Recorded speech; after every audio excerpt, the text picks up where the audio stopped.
Namaste, Prema from LG Electronics.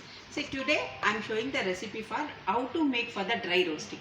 Dry roasting like your peanut, popcorn, so fry hams. Either you want to make for the any kind of the dry roasting. ಈ ಕಾಳುಗಳೆಲ್ಲ ಹುರಿಬೇಕು ಅಂದರೂ ಕೂಡ ಹುರ್ಕೋಬೋದು. So ಇಲ್ಲಿ ಒಂದು recipe ನಾನು ತೋರಿಸ್ತೀನಿ ಕಡಲೆಕಾಯಿ ಬೀಜ ಹುರಿಯುವಂಥದ್ದು.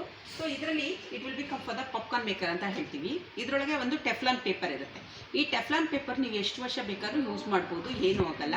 ಯಾಕೆಂದರೆ ಸುಮಾರು ಕಸ್ಟಮರ್ ಹೇಳಿದ್ದಾರೆ ಹೇಗೆ ಮಾಡೋದು ಅನ್ನೋದಕ್ಕೋಸ್ಕರ ನಾನು ಇದನ್ನು ತೋರಿಸ್ತಾ ಇದ್ದೀನಿ.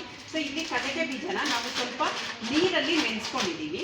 ಸೊ ನೆನೆಸ್ಕೊಂಡಿರೋ ಕಡಲೆಕಾಯಿ ಬೀಜನ ಸೊ ನಿಮಗೆ ಒಂದು ಇಡಿಯಷ್ಟು ಉಪ್ಪು ಮತ್ತು ನೀರು ಹಾಕಿ ನಾನು ನೆನೆಸಿದ್ದೀನಿ. ಸೊ ಇದರಲ್ಲಿ ಡೈರೆಕ್ಟಾಗಿ ನಾವು ಈ ಟರ್ನ್ ಟೇಬಲ್ ಮೇಲೆ ಇಟ್ಟು so micro butter 900% so just ನಾವು 2.5 ನಿಮಿಷ ಟೈಮ್ ಇಡಬೇಕಾಗುತ್ತೆ. 2 to 2.5 ಮಿನಿಟ್ಸು 2 to 2.5 ಮಿನಿಟ್ಸ್ ಇಟ್ಟು ಸ್ಟಾರ್ಟ್ ಮಾಡೋದು ಸಾಕು. ಇನ್ ಬಿಟ್ವೀನ್ ನೀವು ಇದನ್ನು ಓಪನ್ ಮಾಡಿ ಚೆಕ್ ಮಾಡೋವಂಥದ್ದೆಲ್ಲ ಏನೂ ಇರೋದಿಲ್ಲ. Stop. Kind of the dry roasting we can do for the dry roasting. Thank you.